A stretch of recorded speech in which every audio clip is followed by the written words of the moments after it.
Africa needs a new type of citizen, a dedicated, modest, honest, and informed man, a man who submerges self in service to the nation and mankind, a man who abhors greed and detests vanity, a new type of man whose humility is his strength and whose integrity is his greatness. Memorable words from Osajifo Dr. Kwame Nkrumah in his book, Africa Must Unite. Words that describe a man who was twice Chief of Defense Staff and National Security Advisor to presidents of this country, Brigadier General Joseph Nunoo Mensah, retired. And I'd like to describe him also as a builder of schools and a builder of people. Because, General, I'd like to say congratulations. Thank a couple you. of days ago, this book, authored by Kolete Jobwa Obuade, titled A Legacy of Service to Humanity, talks about the things that maybe a lot of people may not know that you have been doing on the quiet for decades now. That's right. Where do you get the inspiration to build schools and help people who you don't even know, have no blood relationship with? Where does all this come from? I think that mostly from my background, from a very poor background, and having gone through life in a very hard way, you acquire these qualities. You learn to appreciate suffering because you've gone through it yourself. And I remember very well, I said a bit of it in another interview, when I mentioned that this white lady got me a scholarship. It's like a child running a long race. Life is like a race. Sometimes you drop down, you gotta clean yourself up and continue with the race. I didn't just fall down and stay there. I kept struggling to get to somewhere. In all these, I learned a lot about human nature. And all my life, I think that if I'm to be correct, I would have put up small structures, more than 20, for relations from other people, like we saw on Tuesday. People I never known come up and said, bearing witnesses to what I have done. Where did it all start from? I've always felt that I was born like that. Most of this you have read, I found in me. But they were latent. They didn't come out until sometime later. It all started, I remember very well, 1999. I was 5 years ago. My school, then Ghana Secondary School, was celebrating their golden jubilee, not golden, silver jubilee anniversary. And I took it upon myself to decorate the entire school block. I then retired from the army in 1999. I'd been to Britain and come back. And I felt that I had to do something. And I was surprised myself that I was able to mobilize carpenters, masons, plumbers, electricians to renovate the entire school, with something which I haven't heard anybody do it before. But like Nkrumah described in Africa Must Unite, you have to have somebody who must submerge his own self to the interests of the nation and mankind as a whole. If I didn't have it born like that, I wouldn't have done it, but I had it in me, so it wasn't difficult to do it. And when I look at Ghana today, I look at Ghana and say, look, Ghana is in distress, but the human beings that will build Ghana are not in the mold that you are talking about, showing humility, showing kindness to every kind of person that comes their way. It's not there. Because when I look back, if you look back in the early days of independence, and look at every Ghanaian, whether a sports person or a boxer, a footballer, a runner, Makahi, Alice Anum, I would have heard the names like that. Sprinter, Baby Jet. Yes. The original Baby Jet. That's right. You had people like Umfum, who was a great footballer. I met him not long ago. He was about 88. Or Sekofi, the Reverend now. All these people, they look different from the Ghanaians we have today. They were patriots. They didn't live for themselves. They lived for the country and others. When I see myself roaming the streets, driving to Mori, 8 o'clock, alone, over 70, and I didn't know why I was doing that. I mean, I was doing it without as if it's my duty. It wasn't my duty, but I felt that I should do it. But when I look at Ghana today, I don't see such attitudes among Ghanaians. So I ask myself, we're in this mess. How do we get out? We don't produce the Azuma Nelsons. I saw him at a place, Ghana Gas. And when he saw me, he got up from his seat. And I said, oh, Professor, sit down. I said, no, sir. If we're here, I have to get out. That's humility we are talking about. It's his greatness. But today, we don't have such people, and our nation is in distress. So the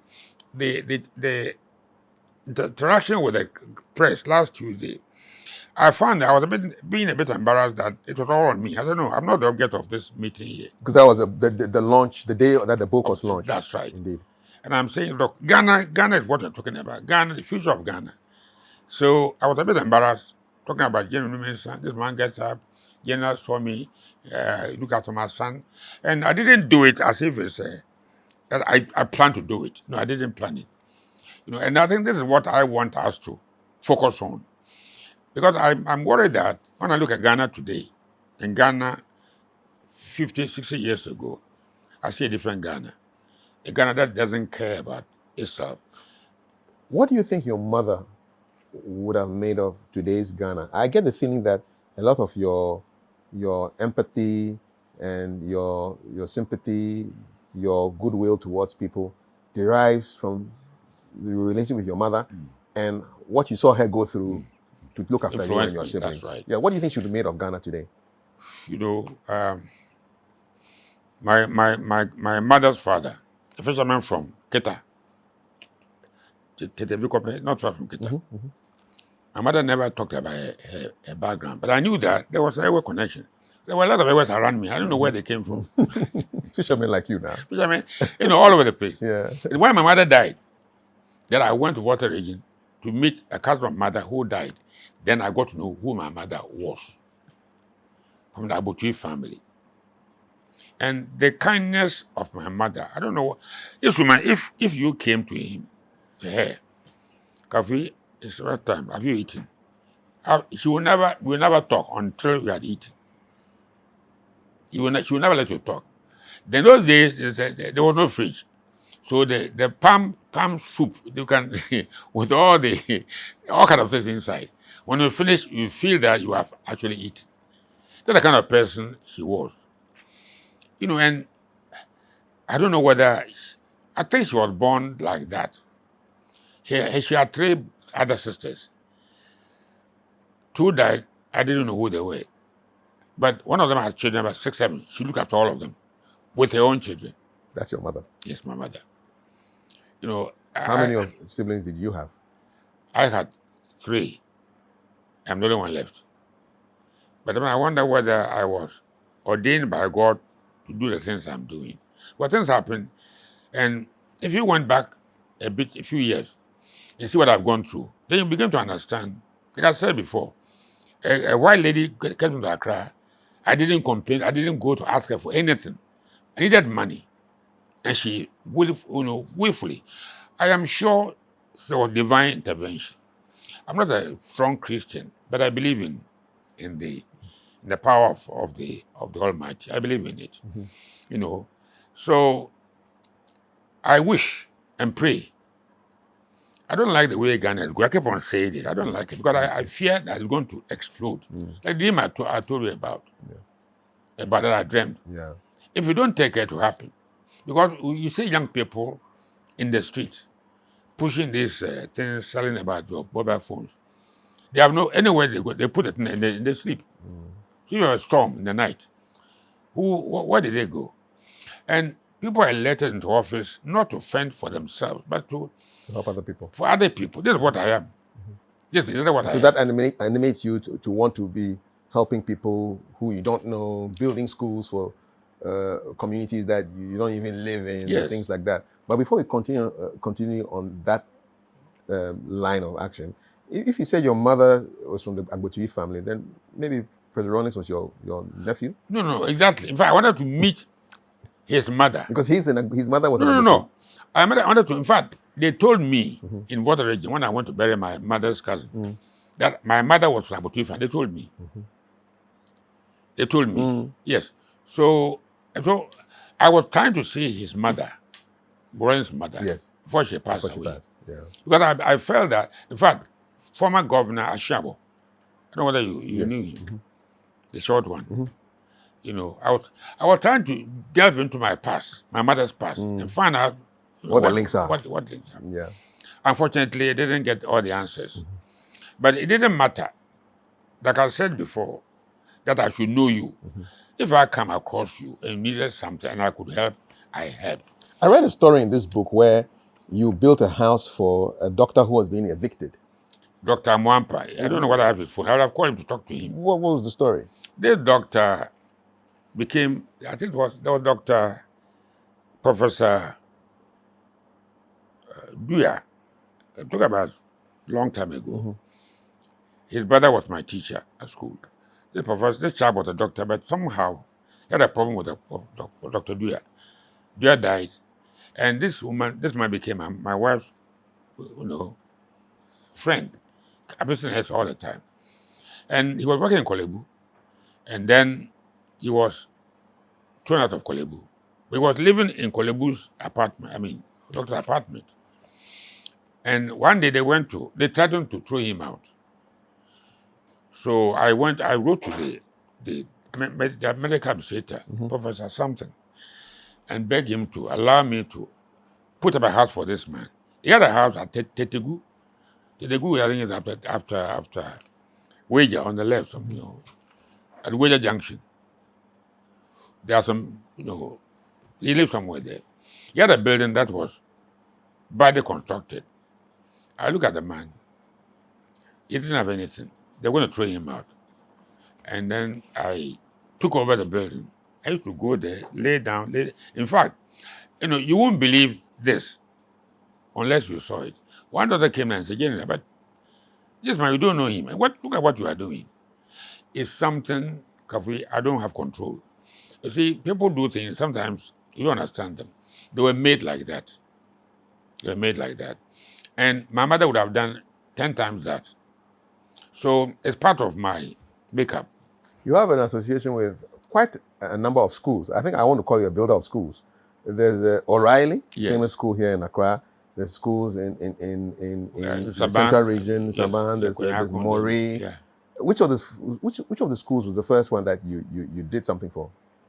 This was in Saban. This was 2010 or thereabout. What was their problem? Who reached out to you? There was a gentleman who came to our meeting on Tuesday. Doctor, he gave a long, witness about me. This chap was the DC. He was in politics of the NDC when Mills came into office, 2009. Then one day he called me and said, "General, he knew I went to school at Saban Presbyterian Boarding School, very good school, but hard, rough, tough neighborhood. And he said, your school is in distress, so you need your help." So I went to Saban, I drove there, see the school, and to get funds to get some money to try and help them. Then when I was there, Islamic school said we are in a more deplorable state than the Presbyterian school. When I went there and I saw the state of the school, children were packed like sardines. You couldn't even see their face in the classrooms. I said, how can you train human beings like this? But I couldn't go and then get funds to. I said, look, do it yourself. That's where I started. I'll be driving from here to Saban, to Winneba Junction in Saban, and so I would save in Winneba and I come back, just like that. And when you are doing this, you feel there's some happiness in you. So sometimes you're actually on the site yourself. No, I'll be pushing wheelbarrow. I'll be pushing the blocks. I'll be laying. And this is what I've also like about leadership. You inspire them. So when they see that you're doing it, then they also want to do it. They'll do. But that's one problem we have in Ghana here. If they see you there, how can you? The general is pushing wheelbarrow. Who are you? Who are you not to work? And that's how I inspire them. And I did all kinds of things. I read in the book that you also put up a police station. Police station, there was a What's happening there? there was a chief, Nunoo Mensah. This chief told John Mahama, because they're doing politics, to provide him with a police station. And then I was John Mahama's security advisor for some time when the Atamis passed on. I want to see the site. I told the chief I will put at the police station. They were joking. If we didn't take Winneba and Konyako is about 45 minutes drive. It's not that far. And I put up my own house. So all the materials I had, I quickly moved them to Aguna Konyako. If you saw the police station, I don't know how far they have kept it. Everything I built, they haven't maintained them. But you will not believe that's a police station. They had shower, they had the tiles, and they're prisoners. I told them, if you don't have any place to sleep, do some Commit some small crime and then go and enjoy so this police station is where I would like to go and visit one of these days. Which part of Ghana? No, Aguna Konyako. Agona Kunyako. It's easy. You have got a 4-wheel drive, but the road is now very bad. If you get to the junction, what do you call it? You're going to Winneba from Ewutu, the night junction. Anyway, you turn right, And I'll find it. and that takes you to Konyako. Kunyako. There was we know about this school, O'Reilly. When I was in secondary school, they were known for serious athletics. They had really good athletes in the intercolleges games, and then they had a problem, and you fixed the problem. Tell us about the O'Reilly. O'Reilly will be 100 years old next year. They are planning their centenary celebrations. I never heard O'Reilly's name. I never heard the name. I knew it was a school behind the cathedral, but I drove past. Until one day my secretary told me there was a problem with this school, that they are being thrown out, Somebody was evicting them. evicting them. For what reason? The owners of the property, they rented property, want the property back. They were paying $15,000 every month, 5,000 for every building, $15,000. Dollars. And I saved government that money by building them a school. So I called the minister for education. Who was that back then? This is when he died. Zimmerman. Is it Salome? No. This was in whose At Tamil's time. At Tamil's time. Okay. All right. I'll mention him just Sure. now. He was in South Africa. Anyway, so I called the minister. I said, "Minister, why do you want to close down the school?" He said, "General, we have nowhere to send the school." And when I passed there, they were sitting like orphan children outside. So I said, "No, you can't close down the school. I will build them a school." I think I was joking. So the thing about me, when something that can come say, but be defining the new African. You must feel that you owe something to your country. Where'd you get the resources from? People are curious. That's the most. Is the general a secret multi-millionaire? Exactly. This is what people. Well, I've learned a lot. This house, I built it. I built everything here. You won't believe it. And I spent 5,000 OCDs today, 50 pesos. Today, you won't believe it. I've learned a lot about life. Government expenditure, most of the money is stolen. Not accounted for. I'm telling you. When I started buying, I go and buy timber, buy iron ore, I found that it wasn't very expensive. So you go and buy it yourself to make sure. I bought everything myself. So that's a good tip. If I'm If you want building to my build, house, you I don't should have go money, myself. do it yourself. If you don't have money, do it yourself. Yes. Do it yourself. Try to buy 1 bag cement, 2 bags cement. You have it done. And so when it came to the press center, I was getting embarrassed that people would think I have a lot of money. The way you build it, have to look after this child in Achimota. And I said, but you don't have money. But in praise being catered that either I have some booty somewhere. One secret which I want to let you know. When the man fired me, 79, I was drawing pension. And the major pension is quite reasonable. Then when I came to work for Atamir, I was paid as a minister. So to be honest with you, I was getting double pay. My pension, which I'm entitled to, your salary. a salary. So I said, look, you shouldn't have grown. Invest that money in education. So for you see a lot of this work as an investment into the education of other Ghanaians, other citizens. Well, because by so doing, you are putting them in a position that they will advance Ghana forward. There, a certain woman in our front place was running 6 classes. I don't know whether you saw one of the either Onia or something. It was a terrible picture. This woman will have classes. The people are so poor, they come to school with all their pants to get food for them. The food they were eating was so horrible. But see, when I see this, and then I see our middle class and few upper class in this country, I ask myself, can they see what I see? They don't have any feeling, any remorse toward what's happened to them. Could it be that they have not experienced the kind of deprivation that you have experienced? Because you've been through hard times. But they can see it. I think they can see it. Maybe they can't feel it. And that's You know, the difference. there was no television, no radio. By word of mouth, you got information. But today, you see. But Jonah, you know that there are people who do not watch Ghana television. They are on foreign channels all the time. I won't be surprised. So they will not know what's going on. They will not even see it. Yeah. But you see, but some of them now annoy me, and I want to react. When I see, as my mother was selling foodstuff to make me who I am today, she wasn't selling on the tarmac in this heat. People are sitting on the heat too. I've seen them with my eyes. In a car, I couldn't even have enough oxygen from the air. And people are sitting on tarmac. Then the ministers, look, American embassy, you go there some days, the crowd there, like a football match. And people see it, they don't care. This Nkrumah's quotation, they should have some empathy for these people. They don't care. And what annoys me is this. When people are in power, they grab the national assets as if they are there. That one, I'm going to start a war. And I want you to be a referee on that. That will be a big war. Yeah, when a general says he wants to start a war, we better listen. No, because I don't like what I'm seeing. The trade fair, Nkrumah got the land from Labadi people to build a trade fair. We are trying to destroy everything Nkrumah did. It's a plan. I don't care about the plan.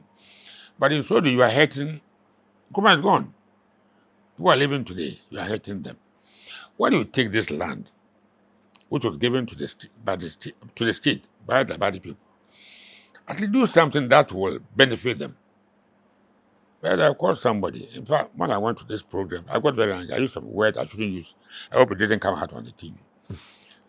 They said they are building a hotel.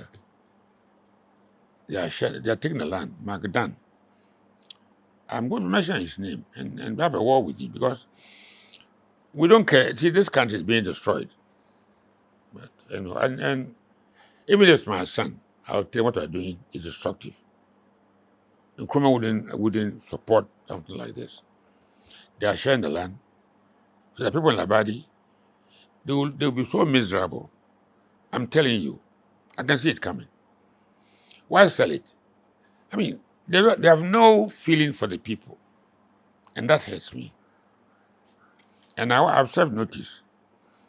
I don't like politics, but I'll do a little bit of politics. And if I'm anywhere near power, I don't like soldiers boots on the ground here. I don't want them. They should be in the bush. If I should be anywhere near power, I will use whatever means to get that land and give it back to the people.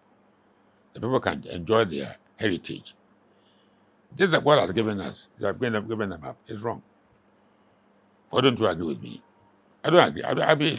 It is wrong. Did I go to this Sabakonya and build this as a madman? I wasn't mad.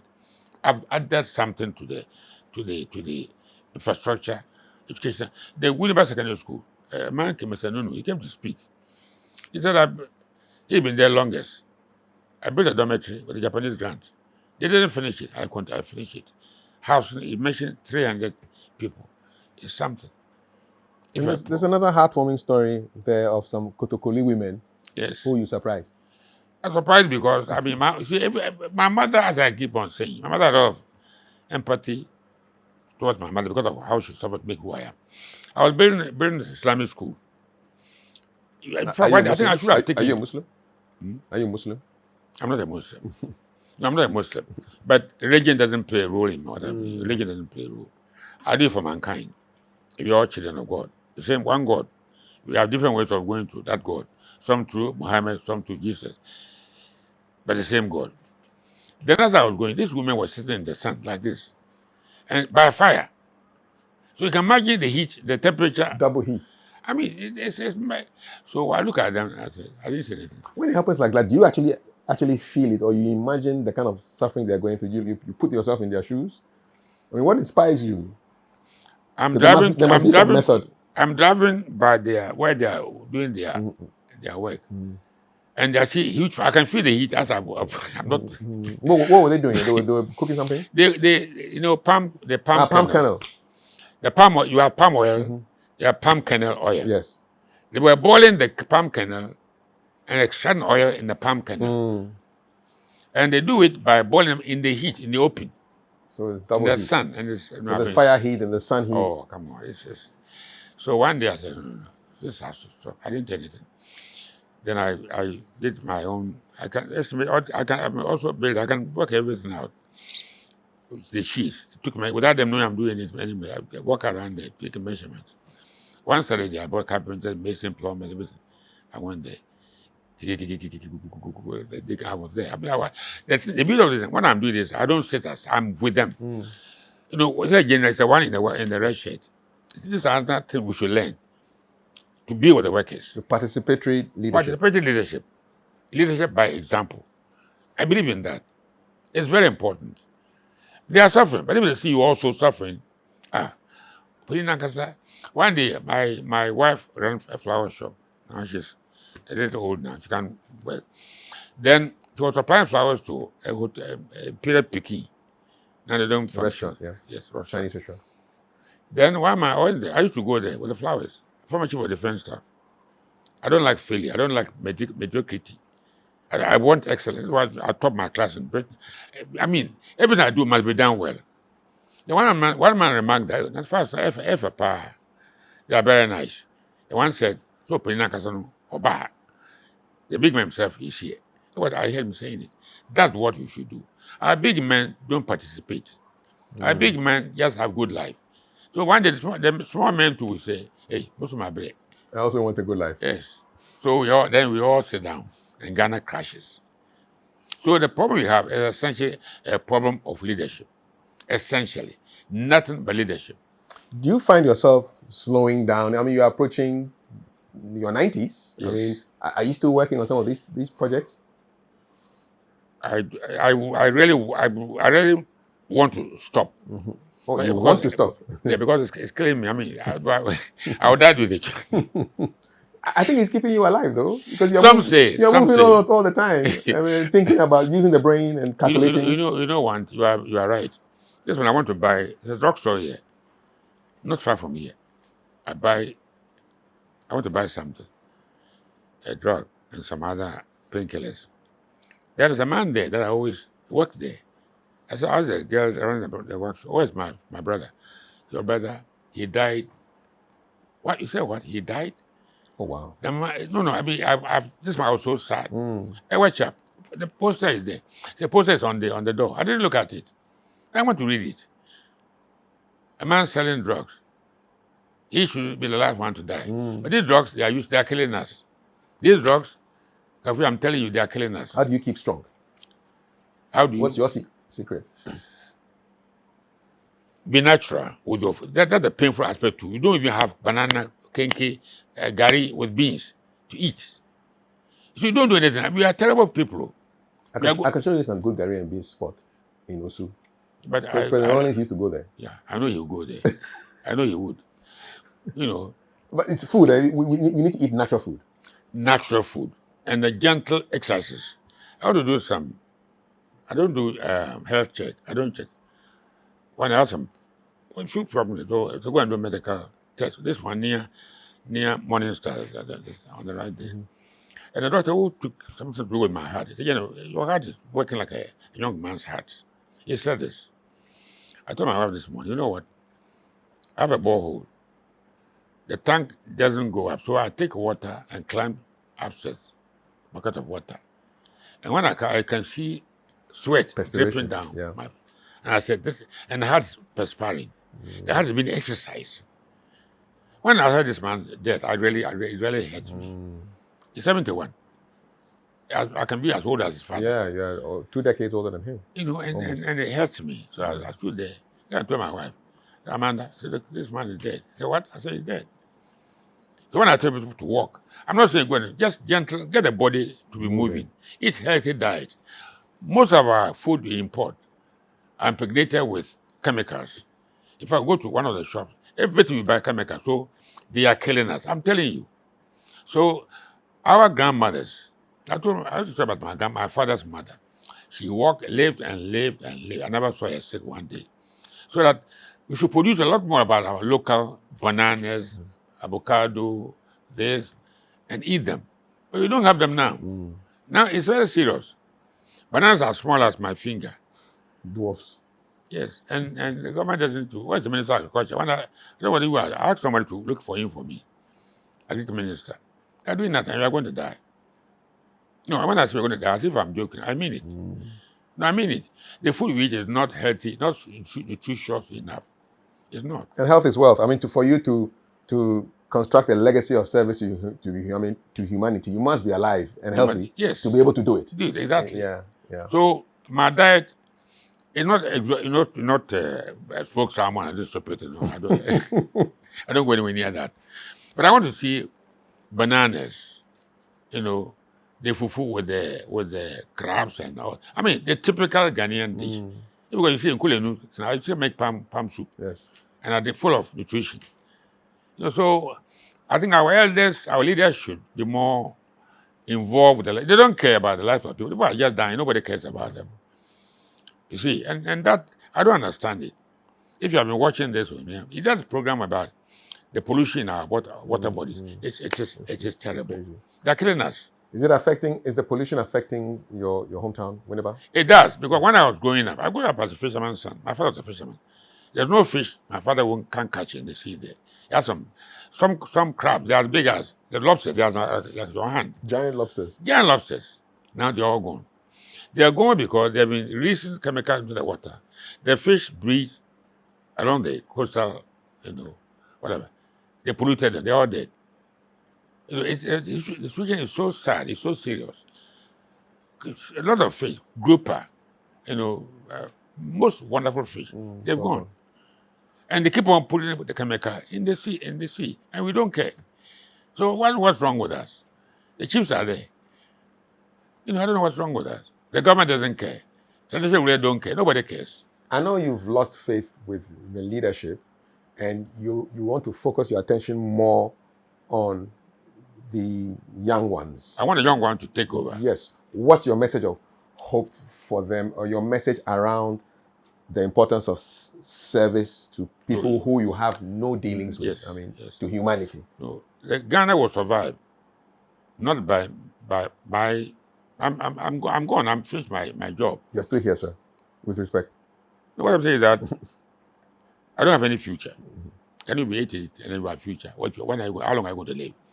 But the younger ones have a long future, and they shouldn't sit down and wait for me to build their future for them. They'll be more assertive. They should get up. But they are destroying the country. Where are you going to go? American embassy run out to America. America, they are chasing them. So I'm saying, in fact, the British Prime Minister, this bill to send people to Rwanda. Rwanda, yeah, it's passed. To honor with you, what they should do, tell our African leaders to wake up. Our leaders who are coming there, go and fix your country. You should tell them. But they're also benefiting from the misrule of our leaders. They're benefiting from them. Hey, the American embassy, those who apply for visas, and maybe not even 10%, 5% are given visas. That's the money, they take the money up front. They don't return the money. But what helps me is that, so who's going to care for Ghana? Africa, who's going to care for us? I mean, one of these days, my friend died this morning. I saw it. I'll be gone. But the future doesn't give me much hope. And I look at the youth. So I'm saying to the youth, please, you have nowhere else to go. This is the land Allah, God has given you. Fight for it. Defend it. Don't sit down and say it's not my business. It's your business. So I want the youth to actually take more interest in Ghana. Because I fear that, God forbid, if any chaos, arrives in this country, where are they going? And chaos can come. Look at Libya. Look at Syria. They have destroyed the whole world. So they are going to Europe. Europe where? Europe is also, they are pushing us away to Africa. Go back to Africa. So Kagame give them a nice place. They pay him to keep them there. How long are they going to stay there? All their lives? So, let the youth, I don't know how to. The only way to me, to prop them up is to, if they see an old man like me, and I don't like, again, I keep on saying that I don't want the military in politics. I don't want the military. But that's, there are not many young people. Nkrumah Kane was 39 years old. Kwame Bediako. I don't know what people like you. Nobody has shown up. You haven't met him before, have you? Briefly. But talk to him. Mm-hmm. In fact, Kwame is supposed to. He was supposed to see me yesterday. He missed his plane. He's actually coming today, or he has come. I'll give him a call. He will probably answer. And I'm not saying he's an angel. No, nobody's born an angel. But let's get somebody to organize around. Who can? If there are people like me, a few of us, there are not many left. Captain So, you know him. Have you talked to him? We will be talking to him as part of our series. No, let's talk. Yes. If I get to one day, I want to have some lunch with Kwame Bediako. Yes, our office next, not far from your clinic. Then at the dinner lunch, there was a hard I say, Kwame, hurry up and go. I don't like people who are late at functions. He came on one of these TV stations, TV3 or something, and then So saw him. I know So very well. So he called me in the afternoon. He said he watched a program. Who is this man?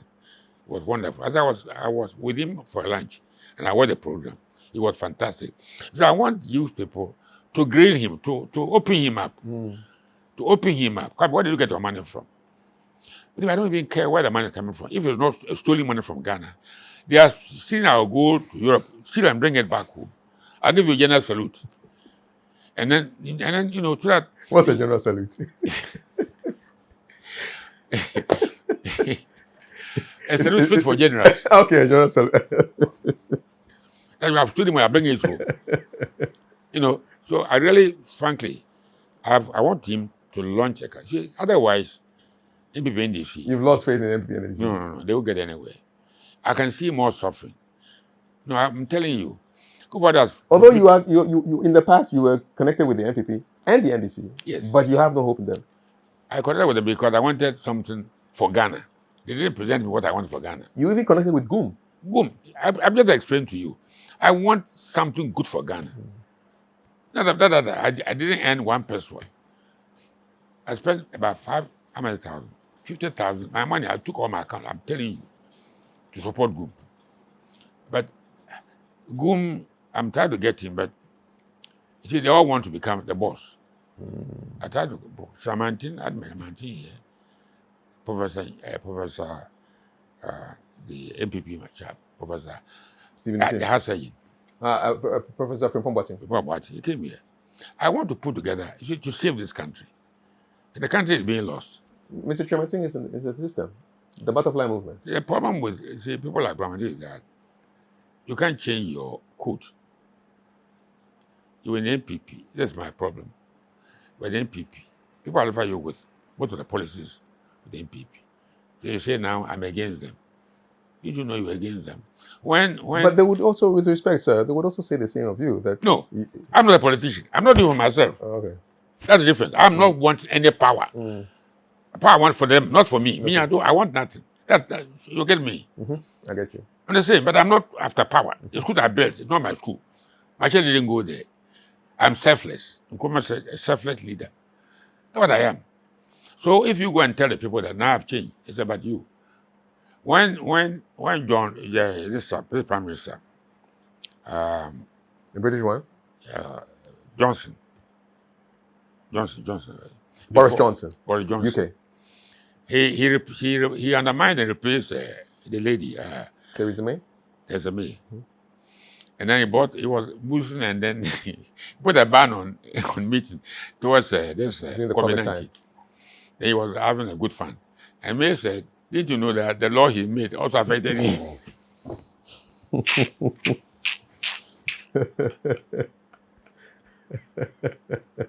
Irony of irony, sir. But my defense is that I'm not after power. You see, that's the difference. But you too, but I didn't go for money. Hmm. Because I did not get any money. So you don't have hope in the elephant, the umbrella, and the butterfly. You see what will happen? They run a country so bad that some madman, that's my fear. The revolution, it did my heart. Some mad will get up and cause mayhem. I'm telling you. Look how they killed Gaddafi. They killed him in a manner they killed him was terrible. I don't want that to happen to Ghana. So I'm asking young people to come together, have a say in the way the country is run. If they sit down, it's not a business. Okay, when a madman comes and killing you, say it's not a business. You go to American embassy to do what in America? Do what in America? So, I don't want anything, but I weep for Ghana. Honest with you, I weep for Ghana. I don't think they have anything good for Ghana. These days, what makes you smile? Even through the tears, what makes you happy in Ghana? Me. Mm-hmm. My daughter wants to go tomorrow. Leave the country. I said, me, I'm not. I'll die here. Your daughter wants to leave. No, she can go to Britain. Mm-hmm. The brothers are there. But I will die here. I'm going away. Go and do what? At my age, go and do what in Britain? They will put on the heater and so on. Deal with the winter. But But you like Ghana? I love Ghana. This is what I'm fighting for Ghana. I love Ghana. Mm-hmm. There's nothing wrong with Ghana. There's nothing wrong. The problem is with the evil people. See, what they're doing is evil. And we too, we are not trying to fight evil. I hope McDan will be hearing me. He said he didn't want to see me. Go and take state and take it. Is it right? It's a conscience terrorist, right? People in Labadi are poor and you are taking the land. And they sit down and watch you. How? Yeah, what I'm saying, the Monsei led by me at Labadi here to go march to that state fair. We want our land back. But what they are doing is evil. People are being impoverished. They're impoverishing them. They're killing them. They are so poor. I was poor, but not desperately poor. I was poor. But I eat lobster and eat properly. Not today. Good fisherman's food. Exactly. So I don't know whether we have answers to my plight. Mm. I want salvation. I don't know where it's going to come from. Any idea, any suggestions? Well, I'm listening to you and trying to make sense out of. Yes, and get inspired. I mean, there are things in your book that really inspire me. The participatory leadership thing. That's right. The day of the book launch, I went home. This is a confession. Yeah. And I felt that my children, their rooms would not be as spick and span. So, in the spirit of the leadership first, I invited them to come and see what my room looked like. And I asked them, please describe the room. What does the room look like? So it looks really nice and spick and span. And I asked them, in how many minutes do you think your room will look as good as mine? The younger one said, in 3 minutes. The other one said, more than 3 minutes. I said, I'll give you 30 minutes and I'll come and inspect. When I went and inspected, their rooms were clean. And I was directly inspired by what you said, that it is important for the leader to show the way for the people to follow. Because if my room hadn't been clean, then there's no way I could have stood on anything and asked them to go in. I couldn't have shouted at them to go and clean your room if they come and see my room dirty. So I like what you're doing in terms of all the things that you're doing for people that you don't know and are not related to you. No. But you're doing it out of... For humanity, for mankind. Yes, for you. And to build a good country for all of us. Really this proud. Boy who is a chemical engineer, yes, he discovered something. Yeah. Who's good for Ghana. And you started helping him when he passed his SHS. Yes, I didn't know him. Nobody bought him. He's not a chemical engineer. Yes. Yeah. So kudos to you.